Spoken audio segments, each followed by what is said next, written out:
तो रीजनिंग के टाइप्स में हम लोग आकृति विश्लेषण देख रहे थे और इसमें पिछले जो वीडियो थी उसमें हमने ये जाना था कि रेखाओं को कैसे गिना जाता है। अब हम लोग टाइप 2 पे आ गए हैं।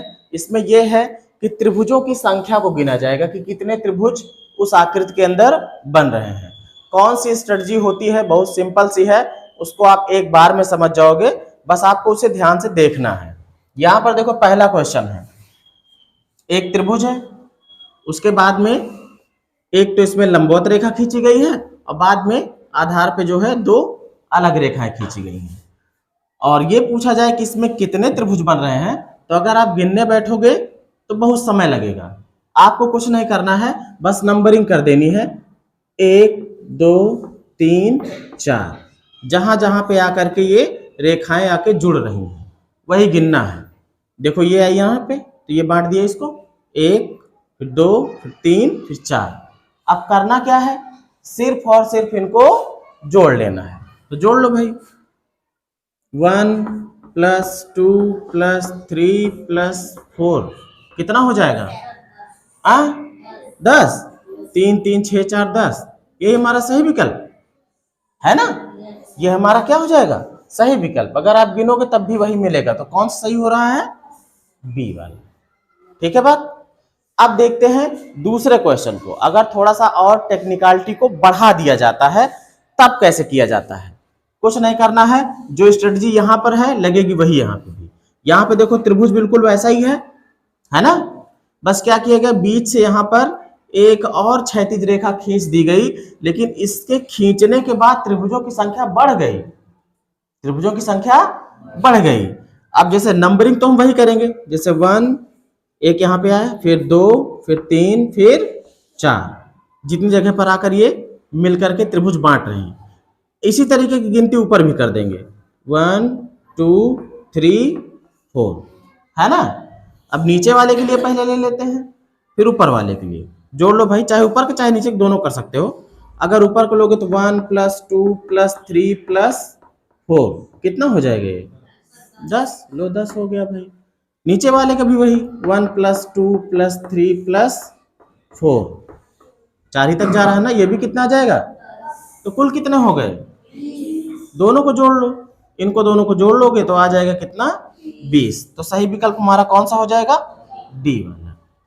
तो इस तरीके से त्रिभुजों की संख्या गिनी जाती है। हम इसमें और थोड़ा टेक्निकल क्वेश्चंस देख लेते हैं। देखो जब त्रिभुज के अंदर त्रिभुज बनने लगे तो वो टाइप 3 में हमने उसको ले लिया है और इनको करने का कोई मतलब फार्मूला टाइप में नहीं है। बस यूं समझ लो, पहले अंदर वाले त्रिभुजों को गिन लेना है और उसके बाद फिर ये बाहर वाला जो रहता है वो सिंगल, वो तो रहता ही है। मतलब अंदर के त्रिभुज और फिर बाहर वाला एक त्रिभुज।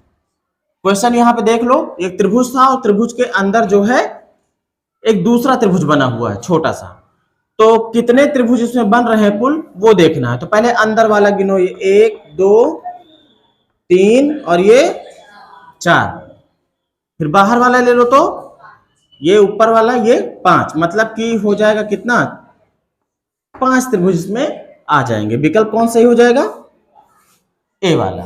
ठीक है। अब देखो इसमें त्रिभुज बड़ा वाला, फिर उसके अंदर एक छोटा, फिर उसके अंदर भी एक छोटा।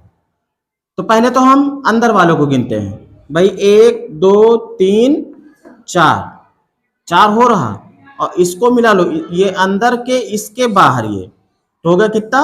5। 5 के बाद फिर 6 7, एक इसका नाम दे रहा हूं 5, फिर 6 7 8 और फिर ये बाहर वाला, ये वाला। तो कुल कितने हो जा रहे हैं? 9। विकल्प कौन सही हो जाएगा? बी वाला। ठीक। अब इसके बाद हम लोग देखते हैं कि ऐसे क्वेश्चंस जिसमें त्रिभुज का जो आधार होगा उस आधार पर जो है, एक ही आधार पर कई त्रिभुज बनने लगेंगे। जैसे इसमें देखो अभी तक ये जो आधार था, इस आधार पर सिर्फ एक त्रिभुज था, ऐसे वो भी आधार इसका ऊपर था, है ना। लेकिन अब ऐसी स्थितियां आएंगी कि जैसे त्रिभुज रहेगा और त्रिभुज के इसी आधार पर कई त्रिभुज बनने लगे। कैसे बनते हैं? जैसे ऐसे बनाते, चलो जाओ। ठीक है, यहां से एक लाइन जाए, फिर ऐसे बनते चले जाएं, है ना। तो इस तरीके वाले कैसे, मतलब जिसमें आधार के पैरेलल कई आधार बन जाए, उन आधारों पर जो है त्रिभुज बने, तो उनको कैसे करते हैं देखते हैं। तो अब देखते हैं कि जब कोई त्रिभुज दिया हुआ हो और उस त्रिभुज के आधार के समांतर आधार बने और उन आधार पर त्रिभुज बने, तब त्रिभुजों की संख्या बहुत ज्यादा हो जाती है। जैसे यहां पर देखो, ये जो चित्र बना हुआ है, ये एक बड़ा त्रिभुज था, उसके आधार पर त्रिभुज बने हुए हैं, फिर उस आधार के समांतर जो है एक और आधार बनाया गया, उस पर भी त्रिभुज बने हैं, फिर और एक बनाया गया आधार, उस पर भी बने हैं, फिर एक और आधार बना और ये सबसे ऊपर वाला त्रिभुज बना है। नीचे देखो कितने, 1 2 3 4, गिनो तो 5 6 7, यहां भी है 8 9 10 11 12 13 14 15 16, लेकिन ये भी पूरा नहीं है, यहां से भी बनेगा, यहां से भी बनेगा। तो इसमें कंफ्यूज होना बिल्कुल भी नहीं है, बस आपको एक काम करना है, कितने खाने क्षैतिज हैं और कितने खाने ऊर्ध्व हैं।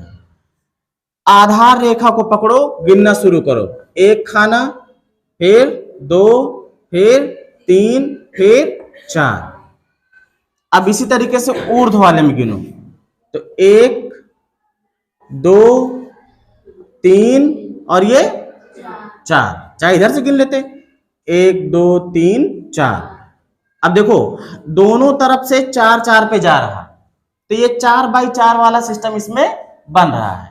कई बार ऐसा हो सकता है कि संख्या समान ना हो, तो उसमें ट्रिक दूसरी लगेगी। अगर ऐसा मिलता है तो हमें कुछ नहीं करना है, जितना तक जा रहा ये क्षैतिज और ऊर्ध्वाधर में जितना जा रहा है उसका वर्ग कर दो। क्या कर दो? वर्ग। तो 4 तक जा रहा क्षैतिज भी और 4 तक जा रहा ऊर्ध्वाधर भी, तो इसका कर दो क्या? वर्ग। और वर्ग करने के बाद इसका दूना कर दो। क्या कर दो? और जितनी क्षैतिज और ऊर्ध्वाधर खाने गए थे उससे एक ज्यादा करके घटा दो।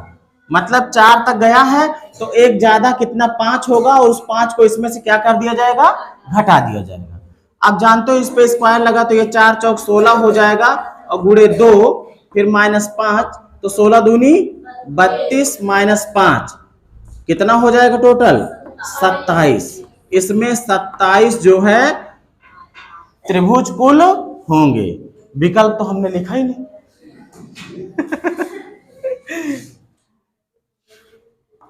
इसमें कुल 27 त्रिभुज होंगे। 27 त्रिभुज होंगे। क्लियर बात? अब इस तरीके के और क्वेश्चंस देख लेते हैं।